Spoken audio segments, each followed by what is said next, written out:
खड्डे पड़े रोड पर, कौन सा विकास हो रहा है? मेरा वर्गे मोटरसाइकिल बैठ का न्यू उछड़ा है न्यू, और उछड़ा है तो पेट में फिर वो बदत भी हो जाए। कह तो 10 लागेंगे, कह 10 पे नहीं होता था।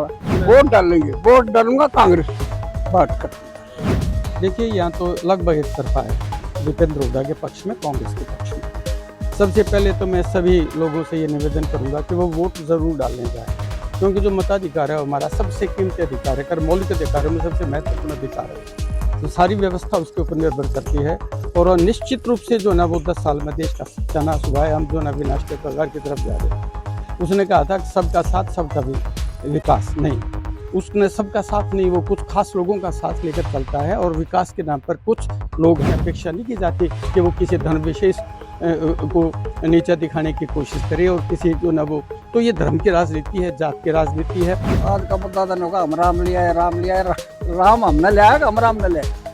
राम तो पहले गाए हुए। तो माहौल किसके पक्ष में है, कांग्रेस या भाजपा? मैं तो कांग्रेस के पक्ष में। राम मंदिर बनाया, धारा 370 हटाई, क्या उन चुनाव में असर है? बिल्कुल बढ़िया काम कर रहे हैं, धरा ठारा खैर मोदी की बहुत। दीपेंद्र काम बता रहे हैं, तो क्या दीपेंद्र ये काम पसंद नहीं आ रहा? दीपेंद्र की 70 साल रहेगी सरकार, जब ना करेगी मोदी।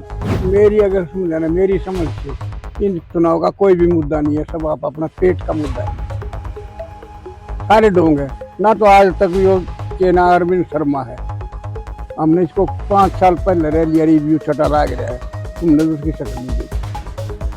क्यों भाई? प्रदेश इन दिनों भीषण गर्मी की तपिश झेल रहा है, और तपिश झेल रहा है राजनीति की भी। राजनीतिक पारा उफान पर है, क्योंकि चुनावी समर, लोकसभा 2024 का जो चुनावी समर है वो अब पूरे उफान पर है। वोटिंग 25 मई को होनी है, उससे पहले चुनावी चर्चाएं हर जगह चल रही हैं। आज माहौल क्या है ये जानने के लिए हम पहुंचे हैं बहादुरगढ़ के सेक्टर 6 में senior citizen club. Senior citizen से ही आज जानना चाहेंगे कि उनका माहौल, उनके मत जो है, उनका जो विचार है वो किस तरफ आगे बढ़ रहा है। वो जो मतदान करेंगे वो किस भाव से मतदान करेंगे, कैसे मतदान की प्रक्रिया को आगे बढ़ाएंगे, क्योंकि इन लोगों ने उम्र के काफ़ी वसंत देखे हैं। इन लोगों से जानेंगे कि किस तरीके से राजनीतिक माहौल जो इस वक्त प्रदेश का है, जो बहादुरगढ़ का है, वो चल रहा है। बहादुरगढ़ रोहतक लोकसभा का अंग है। रोहतक लोकसभा में कांग्रेस से दीपेंद्र हुड्डा और भारतीय जनता पार्टी से अरविंद शर्मा मैदान में है। अब भारतीय जनता पार्टी नरेंद्र मोदी के नाम के सहारे चल रही है, और दीपेंद्र हुड्डा अपने काम के सहारे लगातार अपनी जनसभाओं में बात करते आ रहे हैं। तो ये जो सीनियर सिटीजन्स बैठे हैं, आज इन्हीं से जानेंगे, तमाम बातें पूछेंगे। इन लोगों ने पहले के चुनाव भी देखे हैं, तमाम राजनीतिक दलों के नेताओं को नज़दीक से देखा, उनकी भाषण, उनकी बयानबाजी सुने, उनके कामों को भी आंका होगा। तो आज हम सीधा इन्हीं से बात करते हैं कि माहौल क्या है, चुनावी पारा क्या है, और चुनावी राजनीति में जो लगातार दल आ रहे हैं वो क्या कह रहे हैं। आज आप इसमें ऐसा है जी कि आज वोटर पढ़ा लिखा है और समझदार है, और हमारी भी एक अपील है कि भी अपनी जो वोट है उसका सदुपयोग करें, दुरुपयोग नहीं, क्योंकि विकास के लिए वोट देना जरूरी है। जब हम वोट देते उस टाइम तो सोचते नहीं आगे भी हमने भविष्य में विकास कौन करवाएगा कौन नहीं करवाएगा, बाद में पछताते हैं कि भाई गलत वोट दे दी, 5 साल पछताना पड़ता है। तो मेरी तो निजी अपील है सबसे कि भाई विकास करने वाले को वोट दियो, क्योंकि हम यहाँ सेक्टर में रहे हैं, हमने खुद देखा है, मैं प्रधान था उस टाइम पे विकास कितना हुआ। और अब हम एक ये हमारी बिल्डिंग है सीनियर सिटीजन, हम पिछले 8-10 साल से तरस रहेगी, इसकी रिपेयर भी नहीं हुई है। तो भाई हमारी तो ये राय है कि विकास करने वाले को वोट दियो, ना जाति पे, ना धर्म पे, ना किसी दूसरी बात पे। विकास वाले को वोट दोगे तो आपके काम आएगा, समाज की आने वाली पीढ़ी के लिए अच्छा माहौल बनेगा। तो सीधा सीधा पूछते हैं कि माहौल जो प्रदेश का या बहादुरगढ़ का या सीनियर सिटीजन क्लब का किस तरफ है, कांग्रेस की तरफ या मोदी की तरफ, झुकाव किस तरफ? ये तो देखो जी, सबकी अपनी अपनी राय है, लेकिन हमारी अपनी एक निजी राय है कि भाई विकास करने वाले को वोट दियो, बहकाने वालों को नहीं। लेकिन राजनेता तो तमाम दावे करते हैं, विकास मैं भी कर रहा हूँ, नरेंद्र मोदी जी भी कहते हैं विकास के पथ पर हिंदुस्तान आगे बढ़ रहा है। प्रैक्टिकली मैंने देखा है कि भाई जब हम प्रधान थे तो यहाँ कम्युनिटी सेंटर बना 4 करोड़ का, ये सीनियर सिटीजन क्लब बना, और एक चीज़ और मंजूर करवाई थी हमारे विधायक जी ने भी और दीपेंद्र जी ने भी, यहाँ इंडोर स्टेडियम मंजूर करवाया था। आज उसको 11 साल हो गए, जिसका एस्टिमेट बना हुआ है, ड्राइंग भी बनी हुई है, सब कुछ बना हुआ है, लेकिन वो कोई इम्प्लीमेंट नहीं हो रहा। पिछले 10 साल में वो आगे नहीं बढ़ा। नहीं, वो कागज बस वैसे का था, बट वो टेंडर भी नहीं हो पाया, सिर्फ एस्टिमेट बना था। तो ये नाराजगी वोट में झलकने वाली है। ये बस वो तो अब जो भी हम थे कहें, इसलिए तो कहते हैं विकास करने वाले को वोट दो। तो ये नाराजगी वोट में भी झलक सकती है, इशारा साफ है। बाबूजी आप बताएं कि जो चुनावी माहौल है वो क्या है हमारे यहाँ? देखो ये मेरे को इतना ज़्यादा तो पता नहीं है, और ना मैं इस पॉलिटिक्स में इतना ध्यान देता हूँ, लेकिन लोगों की बात सुनता हूँ तो जो हमारे प्रधान जी ने कहा कि भाई विकास जो आदमी कराता है, जो नेता कराता है, उसी को वोट दे। तो किसके दावे में लगता है आपका? क्योंकि विकास के दावे तो सभी कर रहे हैं, दीपेंद्र, अरविंद शर्मा या किसी और? तो दावे तो सभी करते हैं, लेकिन हम तो दीपेंद्र के बारे में ही सुनते हैं कि भाई ये अच्छा आदमी है। और दीपेंद्र के बारे में बाबूजी ने कहा कि विकास के दावे। मैं अभी हमारे साथ हैं, आपसे भी पूछते हैं। सर आप खड़े हो जाइएगा प्लीज। सर बताइए कि जो पहले तो मैं पूछूंगा कि चुनाव जो चल रहा है 2024 का, जिस तरीके से बाहर पारा गर्म है, काफी गर्म हवाएं चल रही हैं, तो राजनीति की भी हवाएं गर्म है, किस तरफ है ये हवाओं का रुख? देखिए यहाँ तो लगभग एक तरफा है, दीपेंद्र हुड्डा के पक्ष में, कांग्रेस के पक्ष में। सबसे पहले तो मैं सभी लोगों से ये निवेदन करूंगा कि वो वोट ज़रूर डालने जाएं, क्योंकि जो मताधिकार है हमारा सबसे कीमती अधिकार है, कर मौलिक अधिकारों में सबसे महत्वपूर्ण अधिकार है। तो सारी व्यवस्था उसके ऊपर निर्भर करती है। और निश्चित रूप से जो ना वो 10 साल में देश का सत्यानाश हुआ है, हम जो ना विनाश के कगार की तरफ जा रहे हैं। उसने कहा था कि सबका साथ सबका विकास, नहीं, उसने सबका साथ नहीं, वो कुछ खास लोगों का साथ लेकर चलता है, और विकास के नाम पर कुछ लोग हैं जिनका वो विकास करना चाहता है। और देश में उसके बाद बेरोजगारी बढ़ी है, भूखमरी बढ़ी है, निर्धनता बढ़ी है ना। भूखे बजने हो गोपाला, ले अपनी कंठी ये ले अपनी माला। जो धर्म के नाम पर बिल्कुल वोट नहीं देंगे। धर्म के नाम पर जो आदमी वोट मांगता है, और खासकर प्रधानमंत्री, ये धर्मनिरपेक्ष राज्य है। हमारी जो हमारा जो कॉन्स्टिट्यूशन है, उसके जो प्रियम्बल है, उसमें ये उसमें है ये, we the people of India having solemnly resolved to constitute ourselves into a sovereign democratic socialist secular republic। और वहाँ पर एक प्रधानमंत्री से अपेक्षा नहीं की जाती कि वो किसी धर्म विशेष को नीचा दिखाने की कोशिश करे, और किसी जो ना वो, तो ये धर्म की राजनीति है, जात की राजनीति है। तो जोड़ना हमेशा तोड़ने से ज़्यादा अच्छा होता है।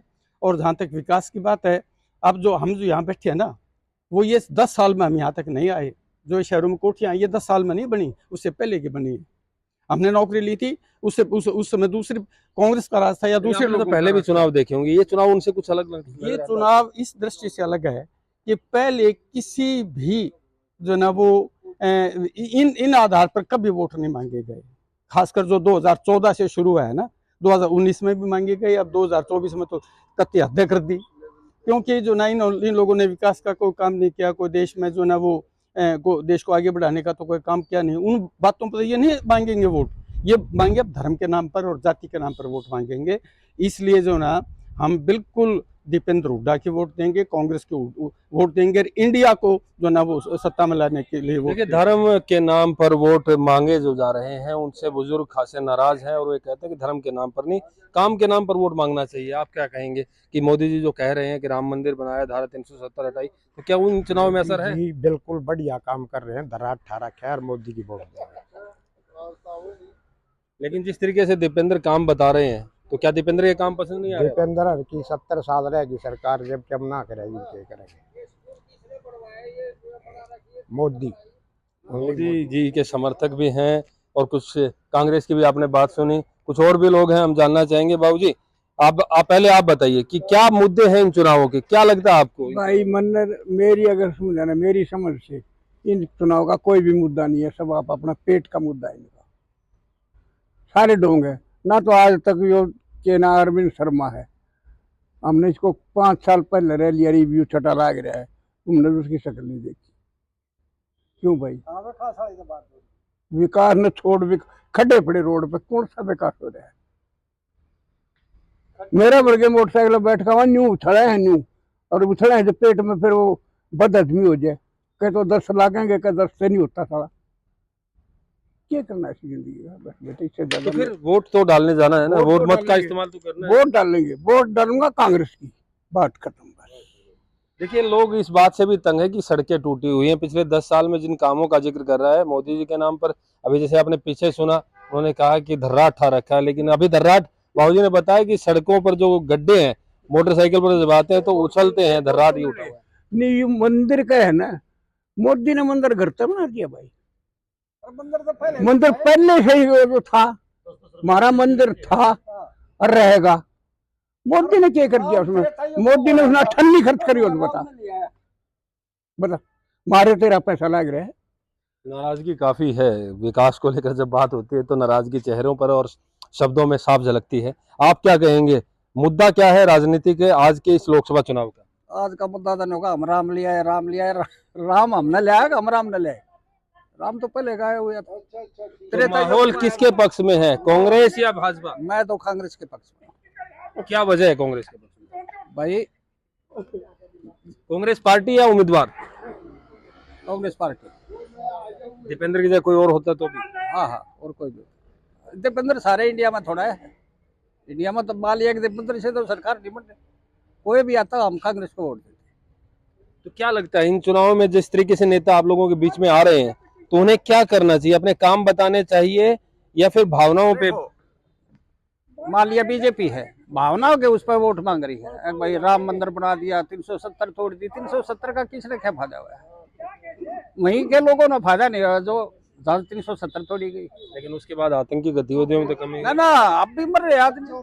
अब भी ईवी अग्निवीर और बना दिया, जो कि 4 साल में ही राजस्थान का मर गया, एक पंजाब का मर गया, उनको शहीद का दर्जा भी नहीं, पेंशन भी नहीं, कोई सहायता भी नहीं। क्या फायदा भाई? बिल्कुल, कई सारी चीजों पर नाराजगी है। बाबूजी, आप बताएं कि क्या माहौल है, किसके पक्ष में इस वक्त जो पूरा माहौल तो मोदी के खिलाफ है साहब, क्यों इतनी खिलाफत? क्योंकि वो अपना विकास कर रहा है, देश का विकास नहीं कर रहा है। वो तो फूट डालो, राज करो। हरियाणा में बांट दिया, 35 एक तरफ और जाट एक तरफ, फूट डालो। पहले सब भाई मिलजुल कर रहते थे आपस में, ये वो जाट एक तरफ कर दी, नॉन जाट एक तरफ कर दी। यानी कि जाति की राजनीति हो रही है। और क्या? और जो खड्डों की ना, खड्डे भरते हैं, खड्डे वो जो उनको पैसा मिलता है, नेताओं को पैसा मिलता है कि खड्डे भर रहे हैं, नहीं तो सड़क बना रहे हैं। ये आपका झज्जर और ये भादोड़ी झज्जर रोड देखो कितना बुरा हाल है। और भी ऐसे मतलब विकास के नाम पर सिर्फ बातें हुई हैं, बातें हैं जी। विकास नहीं हुआ। विकास नहीं हो रहा जी। विकास तो वो कांग्रेस, अब सांप ये, अब अगर कांग्रेस की सरकार होती तो रोहतक तक वो चली जाती मेट्रो, ये सांपले तक भी नहीं गई है। देखिए, विकास के नाम पर सिर्फ बातें हुई हैं, और ऐसा इन बुजुर्गों का कहना है। इन बुजुर्गों ने काफी सारे चुनाव देखे हैं और इसीलिए अपने जो एक्सपर्ट रिव्यू है, एक्सपर्ट कमेंट जो बता पा रहे हैं। आप बताइए कि जिस तरीके से बाकी सब लोगों ने कहा कि विकास के नाम पर महज बातें हुई हैं, राम मंदिर 370 कोई मुद्दा नहीं है, क्या ये मुद्दा इन चुनावों में है या नहीं? खूब है, पूरा मुद्दा है, ये क्यों नहीं है? राम मंदिर को जो है ना इन्होंने मंजूर करवाया, ये ठीक है। ये कहते हैं इन्होंने नहीं बनवाया, लेकिन इन्होंने मंजूर तो इन्होंने करवाया है, मोदी जी ने। आज से पहले 70-50 साल हो गए, इन्होंने क्यों नहीं करवाया राम मंदिर का मुद्दा हल? दूसरा कहते हैं विकास नहीं हुआ। ये लोकल अपनी समस्या बताते हैं। लोकल का जो है ना एमएलए हमारा कांग्रेस का, उसको बोलो। ये लोकल का मुद्दा, सरकार तो भाजपा की रही, सरकार भाजपा की सेंटर में है, सेंटर में भी रही हाँ, है अभी। लेकिन यहाँ का एमएलए कांग्रेस का है ना, एमएलए यहाँ का ही फिलहाल कांग्रेस का है। दोष उसके ऊपर है, क्यों नहीं करवाता वो काम? वो मना करें तब तो बात दूसरी है, हैं? हाँ, पैसे ऐसे ऐसे कहने से नहीं होता, ऐसे कहने से नहीं होता। कांग्रेस का वो है एमएलए, यहाँ उसने करवाना लेकिन चाहिए। एक बात बताइए, दीपेंद्र हुड्डा जब भी चुनावी सभाओं में आते हैं तो वो कहते हैं कि मैं अपने काम पर वोट मांग रहा हूँ, अगर काम और आचरण अच्छा लगे तो वोट दो। लेकिन जब अरविंद शर्मा आते हैं तो वो कहते हैं मोदी के लिए वोट दो, देश के लिए वोट दो। ऐसा है, दीपेंद्र हुड्डा ने काम के लिए वोट मांगे थे, 15 साल उसको बनाया, 3 बार बनाया काम के ऊपर। लेकिन अब जो है ना सेंटर में मोदी है, तो यहाँ पे भी मोदी का वो होना चाहिए। सेंटर का मामला है, देश हित में जो है ना मोदी अच्छे काम कर रहा है। देश हित में ये वोट डालेंगे, इस तरह की बातें अभी लगातार सामने आ रही हैं। आप भी दोबारा से आपसे जुड़ते हैं, आप बताएं जिस तरीके से अभी हमने बात की, एक बात सामने आई कि धर्म के नाम पर, जाति के नाम पर लोग वोट डालने में के पक्ष में नहीं है और काफी समस्याएं बताई। आप प्रधान भी रहे हैं, चूंकि सेक्टर 6 पास कॉलोनी में आता है और प्लान तरीके से बसाया भी गया है, तो यहाँ कितनी सारी समस्याएं हैं, क्या वो समस्याएं हावी रहेंगी इस बार के मतदान पर? प्रवीण जी, क्या है कि कुछ आदमियों को अपनी निजी चिढ़ होती है, उसको ना इस देश से लेना, ना इस पार्टी से लेना। वो आपके नाम से धनखड़ साहब के या सांगवान साहब या उलान साहब, वो पर्सनल नामों से चढ़ते हैं। उनको कोई सरकार से नहीं लेना देना, भाई विकास चाहिए ना फलाना चाहिए। अब उस की दवाई जो है ना किसके पास है, वो अपनी बाहर किसी न किसी बहाने निकालेगा। 70 साल और 10 साल, अरे 70 साल पहले यहाँ सुई नहीं बनाया करती इस देश में। अब जो है ना 10 साल हो गए, 10 साल में क्या है, सिर्फ रोड टूटे पड़े सारे सारे। लेकिन हाईवेज का तो बड़ा जाल बिछाया गया है। वो साहब एक बिजनेस है, वो भी एक बिजनेस है। वो बिजनेस क्यों है कि बड़ी बड़ी कंपनियों को एक इनवाइट कर दिया कि भाई आप जो है ना आप ये रोड बनाओ, पैसा तो आसान हुआ ही है। आवागमन किसके लिए? केएमपी पे कौन जाता है? व्यापारी जाते हैं, बिजनेसमैन जाते हैं, बड़े बड़े जो 150 और 200 किलोमीटर डेली जाते हैं। हम तो जो है ना 5 किलोमीटर 7 किलोमीटर जाना है। ये एक बहुत बड़ा जाल है जो टोल टैक्स। कुल मिला के क्या कहें, माहौल दीपेंद्र के पक्ष में? पक्ष की बात मैं तो ये कह रहा हूँ कि भाई विकास उस आदमी ने करवाया था, और जो विकास करवाए उसको वोट दो, नहीं तो 5 साल पछताना पड़ता है। इस अंधभक्ति के चक्कर में या अपनी सोच को थोड़ी बड़ी करो इसको। ये नहीं कोई मैं किसी जाति के इन चुनावों में जो देखा जा रहा है, गर्मी के चलते मतदान प्रतिशत काफी डाउन जा रहा है, तो क्या अपील करेंगे आप लोग? हमने खुद पर्सनल में एक अपील की है। हमारे यहाँ कुछ सामाजिक संस्थाएं हैं, उन्होंने पर्सनली शहर में जाके हमने भी व्हाट्सएप पे ग्रुपों में मैसेज डाल के भाई वोट जरूर डालो, अपने परिवार के 100% वोट डलवाओ, चाहे किसी पार्टी को डलवाओ, क्योंकि मतदान जितना भी होगा उतनी जागरूकता जरूर आएगी जनता में। तो ये अपील की है। और मैं आपको एक विशेष बात बताना चाहता हूँ कि हमारे एरिया की सबसे बड़ी अग्निवीर इस देश को सबसे बड़ा नुकसान क्या हुआ है, हालांकि मेरे भी परिवार फौजी है, सबसे बड़ा नुकसान हुआ कि हमारे जो ना इस सेना के अंदर नेपाल के जो गोरखा थी वो रेजिमेंट थी और वो साहसी थी, वो यहाँ इस इंडिया की सेना में भर्ती हुआ करते। आज क्या है, जब से अग्निवीर आए हैं, जब से वो नेपाल वाले जो है ना वो चाइना की उसमें सेना में जो है ना भर्ती होने लगे, वो कितना बड़ा नुकसान हुआ हमारे देश को कि जो गोरखे हमारी इंडिया की सेना में जो है ना बहादुर, सबसे ज्यादा बहादुर। तो कुल मिला के बात यही है, कुल मिला के बात यही है कि जो देश के मुद्दों की बात तो तमाम बुजुर्ग कर रहे हैं और सीनियर सिटीजन्स की ये राय है कि जो देश के विकास के लिए, जो इलाके के विकास के लिए, जो लोगों के विकास के लिए, जो लोगों की समस्याओं के समाधान के लिए काम करेगा, उनकी बात करेगा, उन्हीं के पक्ष में मतदान किया जाएगा। इन लोगों ने यह भी अपील की है, भले ही कितनी ही गर्मी पड़े, 5 साल में एक बार मतदान का अवसर मिलता है, तो आपको और हम सबको मिलकर मतदान जरूर करना है और गर्मी की इस तपिश में बढ़ते हुए राजनीतिक पारे के बावजूद मतदान प्रतिशत को बढ़ाना है। प्रवीण कुमार धनखड़, पंजाब केसरी, बहादुरगढ़। हमसे जुड़े रहने के लिए हमारे YouTube चैनल को सब्सक्राइब करें और नई वीडियो की नोटिफिकेशन के लिए बेल आइकॉन को दबाएं। अगर आप ये वीडियो Facebook पर देख रहे हैं तो लाइक जरूर करें और ज्यादा से ज्यादा शेयर करें। धन्यवाद।